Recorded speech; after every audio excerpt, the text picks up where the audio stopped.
Good morning, Glory. That's what my grandma used to always say to me. She was one of my main caregivers, which is probably why I'm like I am. I think a lot of people like me who spent a lot of time or lived with their grandparents got a little extra that a lot of people are missing. But let me just take you back in a time warp for a second. We're talking in my life when I was about 18, 19, 20, and that was during a time when I lived with her most of the time. And I would come dragging, excuse my language, I would come dragging ass out of bed about 12:30 in the afternoon. Pretty dang sure that if I didn't get some water pretty quick, I was going to die right then. Partied hard all night. We're talking white girl wasted.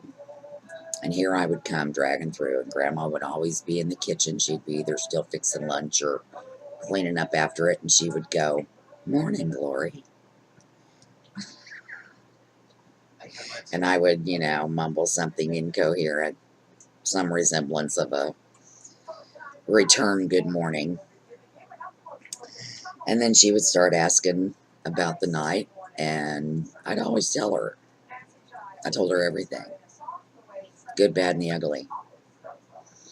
She was of the mindset that, if you let them tell you the small things, then they'll probably tell you the big things too. You can't be freaking out about everything like parents do nowadays.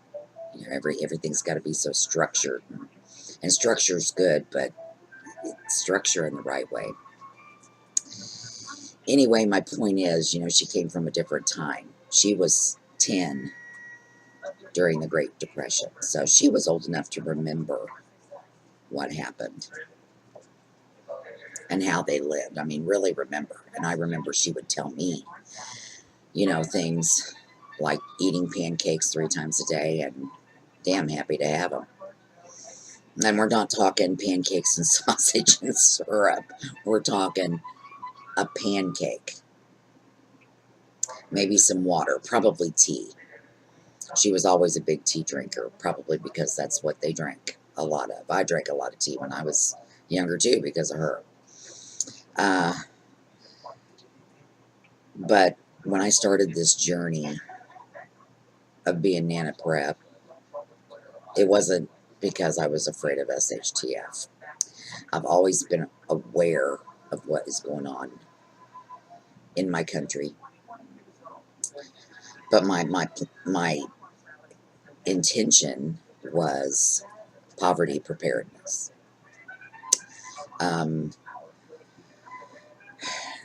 Something went wrong. Something went wrong a generation or so ago, and I have thought about it, and I think I know what it was. I think, when my great-grandma was alive, most of her generation had either just got in this country or they had been born here, but the parents definitely had just got here. So in one way or another, the fact that they immigrated over here was in their physical memory. I mean, this shaped the way they were in their lives. And, then they had children, and, everybody did okay. I mean, you pretty much, back then, you were as rich as you were willing to work. There was no, I work my butt off and don't make anything. I mean, I'm not going to black and white that. I'm sure there was. But in general, you were as rich as you were able to work. So they worked, and they scraped, and they made a living, and they had a buttload of kids, and then those kids came up, and 1930 hit, and SHTF for a big way. Out of every 4 people, 1 person was unemployed. So things got real tough, and, as tough as it was for those parents that had just come over and had nothing to start with. So, when my grandmother then grew up, and we're talking 40s, 50s, 60s, and had children of her own, the last thing she was going to do is let those kids do without. No way. Everything she did was for those kids, and they were not going to know what it was like to do without, and they were not going to do without. And I'm not saying that there were not people who did without. There were. But if they had it in them and at all, their kids did without. So my mother's generation grew up during one of the most prosperous times in our country. Very few people did without. Wages equaled, income equaled outcome, at least for the most part. It was a great time to live. And she didn't know what she didn't know. I'm sure grandma had told her about things, and I'm sure that she was aware that came, but she didn't have to do without all that much, so she didn't have to learn any skills as far as, being self-sufficient and frugal. So then, of course, by the time I came along, and my generation came along, we didn't know what we didn't know either. Now, like I said, was one of the lucky ones that got to spend a major amount of time with my grandmother. In fact, even lived with her. So I got those important tidbits on how to live life. I paid attention. So I think that's what's happening during this time. I think all these homesteaders and all these, the preppers have always kind of been there. Everybody's always waiting for the other shoe to fall, and it will eventually. But this leaning towards a more simple life. We're so complicated, and everything's so busy and stressful, and the weight of the world is on your shoulders all the freaking time, every day. The numbers don't add up, or the deadlines are looming. So simplifying your life looks really attractive to a lot of people. I started doing it because if I knew times were going to get hard, they were going to be as least amount of hard as I could possibly make them. I didn't want to, just because I'm poor, Grandma used to always say, just because you're poor doesn't mean you have to be dirty.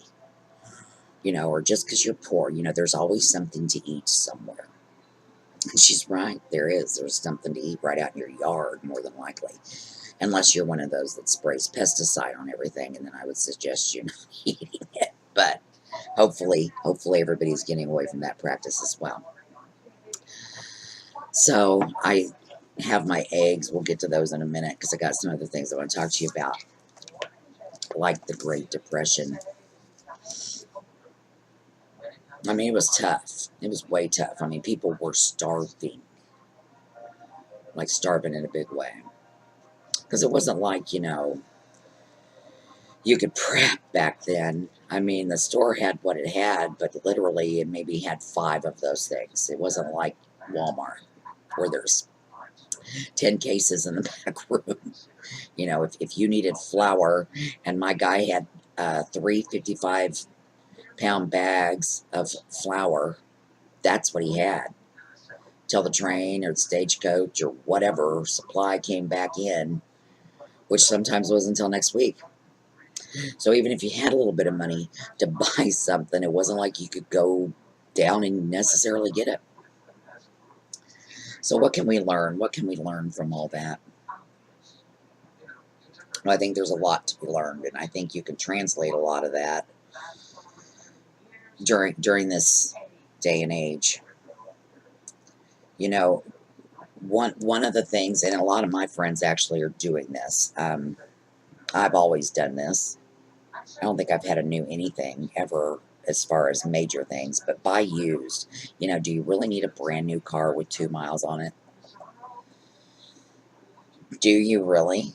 I mean, give me a specific reason you need a brand new car. Brand new.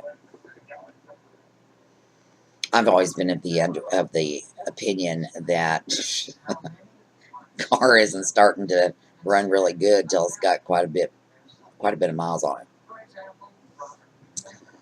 Uh, if you are financially comfortable, go buy a car outright and quit making that damn payment.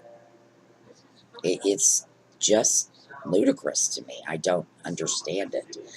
Now, have I ever made a car payment? Yes. In fact, I just paid the car I have right now off last month, but my loan was for a year. 1 year. I agreed to do that. It was doable. It was reachable. And now it's done. And I have a pretty damn decent car. Computers. Depending on where you get it, buy used. The fact of the matter is, SHTF hasn't happened yet. You still have internet. And of all the bills that I am keeping, internet's going to be one of them because it is a plethora of resources and information. I need to learn this stuff now. I need to print it out. I need to do whatever I need to do because if the internet goes away, or say I got to quit paying for the internet because I have no choice, I'm not going to be able to look up how to, string onions up or how to deal with this chicken that has this problem. Learning that stuff now. But used, I mean, there's some things you don't want to buy used, but, go to the thrift store. They're awesome. Awesome. I've had 4 kids. Top 2 got their prom dresses and things at the thrift store. The third daughter wore whatever the top 2 left. Buy lawnmowers. Learn how to fix things. Learn how to maintain things. My grandma and grandpa took care of stuff. I mean, took care of stuff. And I was always taught if you borrow something, you return it in the same or better shape. They didn't leave stuff out in the rain. They didn't not change the oil and things. They didn't do that. They took care of it because they knew that buying a new one might not be a possibility. Perfect example. I had my great-grandmother, I had her KitchenAid mixer. I had that KitchenAid mixer up until I had 3 kids, and finally the beaters bent, and I couldn't replace them. I could not get the part. I had that because she took care of it, and then my grandma took care of it, and then my grandma gave it to me. And my KitchenAid mixer, which I have been so blessed enough to have been given by my mother-in-law, my grandkids' kids hopefully will be fighting over that, and then the beater will bend on them and they won't be able to replace it. I take care of it. I keep it clean. I keep it wiped down. I keep it maintained because that's like a $400 mixer. I don't have $400 to buy a new one. And there is no substitute. They're good. I mean, that's just the way it is. They do everything except for bake the cake for you. So take care of what you have. Buy used if you can, and take care of what you have. Dumpster diving. Loved to dumpster dive. See things lying on the side of the road. Have you ever seen like a table or just something and it was like, ooh, so you literally stop your car and go check it out? I have done it 1,000 times. I've gotten some really super cool things that way. Don't be afraid of that. I remember when we lived in the city And the people across the street were moving. And she literally purged. I mean, purged. And she had boxes and boxes and boxes laying just right in front of her house where you put the trash. And I asked her, I'm like, do you care if I go through those boxes? I'm so glad. And then once she saw that of my interest, she quit putting it on the side of the road and brought it over and set it on my porch. I mean, I got crystal and I got serving dishes and I got things there's no way I would have gotten otherwise. Old sewing machine, I got a serger. A serger. Those are like a couple of $100. I didn't care if she threw it away. Doesn't matter to me at all. Totally usable for me. So, don't be afraid. There's a stigma. You're not, oh, you're not so poor. You have to go through someone's trash. No, because if you would go through other people's refuse, you actually wouldn't be poor at all because you'd be saving your money. Think about that. Okay, so another thing, which is kind of along the same lines, hand-me-down clothes and using hand-me-downs for other things. Grandma always used socks and old underwear as dust rags. Always. And I did it and still do it. I have a drawer full of them because even though I'm fancy now, and when I go to the Dollar Tree and they have the cutest little chicken towels and stuff, so I have those, but I have a whole drawer full of rags or crocheted things that I use. Why are you spending? Okay, so you're like, okay, well, my Swiffer refill is less than $5, and it lasts me a month. Well, if you save that $5 because you've got dust rags, and then you save $5 over here, and then you save it, if you saved $5 10 times, $50. It's like the internet bill. And all because I'm using rags out of my drawer and not buying other crap. I'm not I'm not paying for store-bought cookies. I'm making my own. I'm not, I do things for yourself. $5 is $5, but it can multiply. So save that $5 when you can. Reuse everything you can. I don't like our city water. It's full of God knows what. And my well water, although once and I have drank it before, right out of the hose when I was out there doing when I'm out there doing the chickens in the summertime.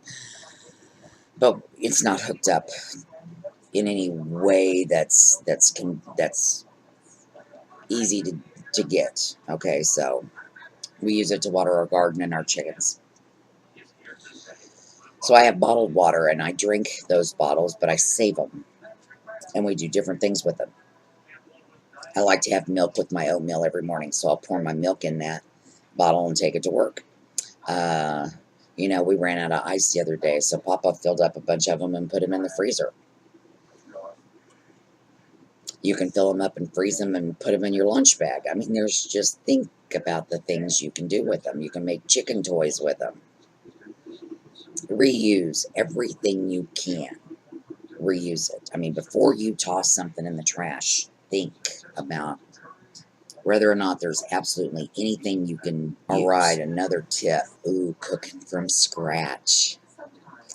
That was one of the things that I got to learn from my grandma's cooking from scratch. And a lot of people go, I can't cook. Everything turns out like shit. Well, everything I used to cook used to turn out like shit too. Do you know, and I was thinking about this the other day, it has taken me decades, literally decades, to finally get to where I can fry grandma's chicken consistently. I'm at the point now where I really just don't even have to think about it, and it comes out the same every time. I'm seeing that light at the end of the tunnel in my bread making as well. And I mean, we're talking, I have practiced these two skills well, since I got married at what, 19, 20, and I bucked up every time Papa would not eat my chicken because it sucked or it came out raw or it burnt or it didn't matter, because a few more weeks I did it again, and I just continually did it. And same with the bread, man, I went through a lot of bread that was tasted okay or didn't raise or tasted like beer or I mean, but I just kept doing it because I wanted to do it. I wanted my kids to sit at their house and think, dang, I want some of Mama's fried chicken. That's what I wanted. So, you're only going to do things that you want to do. But you got to keep at it. I've tried sheep before, didn't work out. The gardening thing, still ongoing.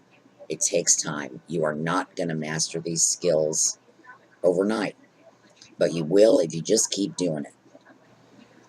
Oh, grow a garden. So, all my catalogs are coming in. I got Seed Savers Exchange and Baker Creek. Now, these are heirloom companies. And, last year we did just a lot of your basic seeds, and we did some plants. There's a gal in the town south of us that sells tomatoes and peppers really cheap, so I tried her out.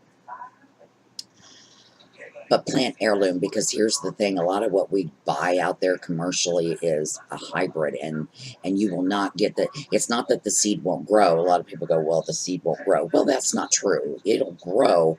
It's just not going to grow the same thing. Perfect example, I had those mini pumpkins, the kind that you buy for Halloween decorations and stuff. And loved having them, free decorations. Well, they popped back up last summer.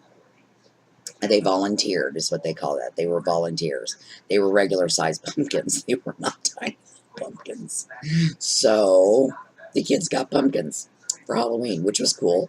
They were about the size of a good pie pumpkin, but it was not the same thing that I planted. So remember that. Try to buy heirloom. That way you can save your own seeds. Okay, you want to be able to do that. You don't want to be having to fork out, anywhere from 40 to, it's limitless how much you can spend on seeds every year when you grew the plant and had the seeds right in the pond, right there. So save those seeds, get heirloom varieties, research the variety, or it's been really dry. Last year was horrible drought.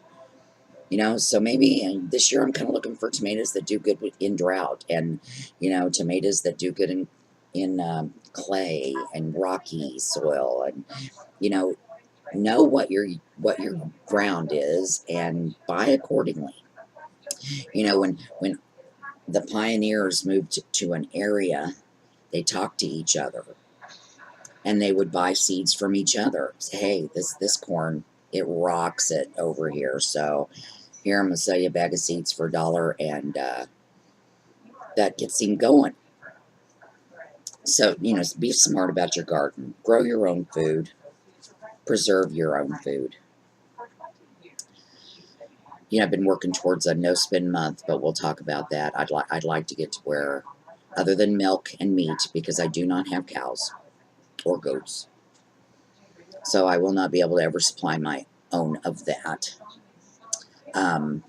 except for chicken. I want to do a no-spin month to where I don't go to the grocery store for an entire month. Anyway, that's later on when we talk about goals. All right, this has already taken way longer than I wanted. Keep chickens if you can. I think we've talked about that. They are worth their weight because you always have something to eat. There is a lot of protein in this little packaged piece of protein right here. So it goes a long way with keeping you healthy, keeping your kids healthy. So no matter, and you know what, they're just good. They're just better. They're richer. My chickens are out there eating bugs and mice and grass and seeds. I give them feed, but In the summertime, a bag of feed lasts me forever because that's not what they're doing. They're out in the yard eating ticks and everything. So I got good, rich yellow yolks. Healthy yolks. Fix things instead of buying another one. You know, that's really kind of hard to do nowadays because you know what? They make stuff so you can't fix it. It's just a crock. Which brings me, circles you back to buying used. Buy the older model if it's fixable. We buy it and then we use it and it breaks or it runs out and we throw it away. And buy another one. It's a constant trap of consumerism and disposable mindsets. You got to get away from that. You've got to get away from that. That's stressful thinking. It's stressful when something breaks. It's stressful now that I have to find the money to buy it. There are the tips we can learn from the Great Depression. Like I said before, ooh, look at that. That is huge. Like we said before, I think there's just a disconnect. I think people were scared. I think they came out of that Great Depression feeling damn lucky they came out of it, because a lot of people didn't. And they didn't want that for their kids. You know, I can see it. I get that. I wouldn't want that for my kids, too. I wouldn't want my kids to want for nothing. Wow, somebody is rocking it out in the coop. So, you know, everything turns back around. History repeats itself.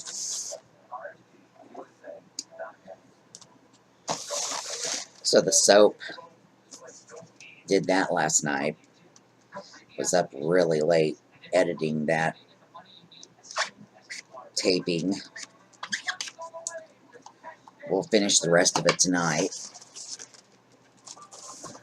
And I'll finish taping it, and I may get up tonight. Just depends on how everything goes. But I think it turned out really well. I was pretty kind of excited about it. It wasn't a big deal at all working with the live, but you'll see that in the video. You know, like I said before, I didn't get into this as a doomsdayer or, you know, prepper, SHTF. That was really not my intention 5 years ago when I've always kind of been this way, but 5 years ago is when I really started sinking into the abyss of simplicity. And there's just so much out there. There's just so much out there and so many people, and it cracks me up because all these people are preaching simplicity and, you know, saving and prepping, and then they're selling you stuff. You know, metal. I hope you watched that video I posted earlier this week. Gold, silver, and actually they're saying gold, silver, bracelet. You need to switch all your money to a metal of some sort. Pick a metal, spend it. Any disposable income needs to go into this metal. And I don't necessarily disagree with that. I think it's probably a good idea if you do have any income that you can convert into a heavy metal. You know, and maybe do that. But don't freaking have stockpiles of heavy metal, because here's the thing. One of two things is occurring. So let's say, just like the guy said in that video, I've got all these thousands of tonnage of heavy metal and I want you to buy it from me. I'm doing you a favor. Buy this metal from me. Okay, why are you selling your metal if it's going to be so freaking valuable? Wouldn't you want to hoard it and wait till after shit hits the fan and use it to barter and things with then? Or here, buy all my heavy metal with your money that's going to be worth nothing. Let me separate you from your money so I can enjoy it now before SHTF happens. And then you can sit there with your gold coins and count them. So, beware. Beware of the buck knife salesman. Beware of the bug out bags. Build your own damn bug out bag. Don't buy one already built. Because I guarantee you, it is the cheapest of the cheapest in that bag. And you don't want to have this big old knife and you are out in the woods. And you now have to cut a piece of wood so you can burn it and the knife breaks. Think about what you're doing. Buy food, ammo, and land. You know what they say about land. It's not like they're making any more. You should have 2,000 rounds of ammo, aside from what you use to practice with, if you can. You need to have food. FEMA says the least amount of food is 6 months that you need to have stocked back. Those are things you need to do. I do want you, though, to think about your goals for what you want to do for yourself this year. I had a list of goals that I posted on the page, and one of them was to be an anti-consumer. That's one of my goals. I want to be an anti-consumer. Let's see if I can find my list. Yesterday I didn't feel like an anti-consumer, but I bought some extra things for my prep and to learn a skill. And you know what? I'm gonna just go right out and tell you that's okay. As long as it's, as long as it is food or something. I mean, don't go out and, well, I just bought a $100 already packed bug out bag. Nah, that's not gonna work. You could probably spend $50 and made one yourself. Oh, the hardtack. I wanted to talk to you about the hardtack. Do not put chia seeds in the hardtack.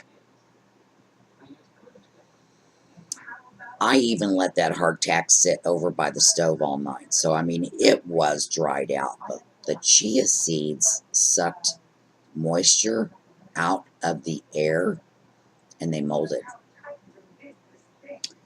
Keep your chia seeds separate and just add them to your food. That's what you need to do with the chia seeds. So my goals for 2019, sack back 1 year's worth of food. In the process, doing that, been doing it real good. Got to check off 2 more weeks on my 1 year to 1 year food challenge list, so that was pretty cool. I'm going to sell eggs this year. I never have sold eggs. I mean, I've maybe sold a handful of dozens of eggs. I just give my eggs away. I'm not going to do that anymore. I always just gave them away because it was like, what are they, $3? I'm not going to get rich off of it. Well, guess what? No, I'm probably not going to get rich off of it. But it's $3. And if I sell 10 dozen eggs, that's $30. And that's a lot of money for me. I mean, that's money you can do something with, I guess, is what I'm trying to say. So this year I'm going to sell eggs. I'm going to increase the diversity in my garden. Last year I was pretty basic. I had green beans, I had peas, tomatoes, peppers, and we're talking varieties of those. I had my squashes and my pickles. And that was pretty much all I did. But this year I want to increase the diversity of that. I want to maybe put in some okra. Not a ton, just some. Continue with the tomatoes, continue with the peppers, and the squashes and the pickles. I maybe will do, I'm going to do onions and potatoes and a sweet potato. I do want to do that. It just depends on whether I can get a tiller. Papa and I, neither one can dig very well, so we'll see. I'm going to save my own seeds. So at next fall, which I actually did save some seeds from last year, I'm going to save my seeds. I don't want to buy seeds in 2020. at least for the most part. Oh, another thing I'm going to grow is loofah. Possible homestead commodity on that. I'm going to forage more this summer. I've gotten so lucky. The lot I have now. I live in what they call a village. When we moved here, there were 268 people that lived here, and I think we've grown by 100 according to the sign. And I live on what they consider 6 city lots, but the state I live in considers our town a village. You can, and everybody minds their own business. You can pretty much do what you want. That's why I like it here. But my lots, it is amazing what I have growing out there. I literally could live off my lots if I was careful not to overpick it. Pretty lucky, and a lot of that's because I know what I've got. There's so much pigweed out there. There's enough pigweed to feed you for a year out there. There's so curly dock. I mean, dandelions galore. It is the best. So I plan on harvesting more so that I can store it over the winter and eat it all the time. Pigweed, is just as nutritious, if not a little bit more nutritious than spinach. So, there you go. Make lye soap. Did that last night. Pretty excited. I'm really hoping it turned out well. It looks like it did. Because that, again, will be another maybe commodity from my homestead. Always got to have the side hustle. Those forage areas, I want to cultivate them. And what I mean is I want to take care of that area so that that plant that I want to thrive thrives. Let's see. Oh, we're going to have a big sale this spring. Big sale. We are downsizing. We are weeding the garden. We're getting rid of it. I've told the kids I've got a 40-foot trailer out back that used to be my fiber studio, and I can't even get into it now because I have daughters that have filled it with all their crap. So I am getting rid of that crap, or they can come get it. I've already told them. But I'm going to take that money that we get from that sale. The last time we had a sale, which was, oh goodness, over 10 years ago, I bought my solid oak dining room table with that money. So this time, we're going to extend the fence. We're going to take that money and we're going to extend the fence. And if, we'll spread it around after that. And maybe make some upgrades to this and that. Yeah, I already took them. My alarm went off to tell me to take my meds. I already took them, though. All right. Working towards being an anti-consumer. I'm going to just throw that in there again. Before I buy it, why am I buying it? Why am I spending this money? And if I can't come up with a good enough reason, I'm not going to buy it. It's that simple. It really is that simple. And every day that I live with the mindset of being simple and justification for my actions, it's easier and easier and easier. So anyway, I got a lot to do today. Don't think I'm going to bake any bread today. I'm not sure what I'm going to make today. I'm kind of tired. I was up late editing that video. That's such a process. This is actually my second YouTube channel. I have another one, so I knew, and a lot of the reason why I kind of quit using or uploading videos on my other YouTube channel is because I just did not have the time to sit and edit the videos. It takes forever. I don't know how these full-time YouTubers do it. Well, probably because they're full-time. For me, it's just a side hustle. And I haven't even... Now, my other channel's monetized, but, I haven't decided whether I'm going to do that with this one yet or not. Right now, I'm not. So, anyway, I've got the rest of these eggs to get put away. I've sat here and yacked. I want you to have a great day, and don't forget, every day that you're ahead another day, and that's an easy goal to reach. All right, Nana prep out.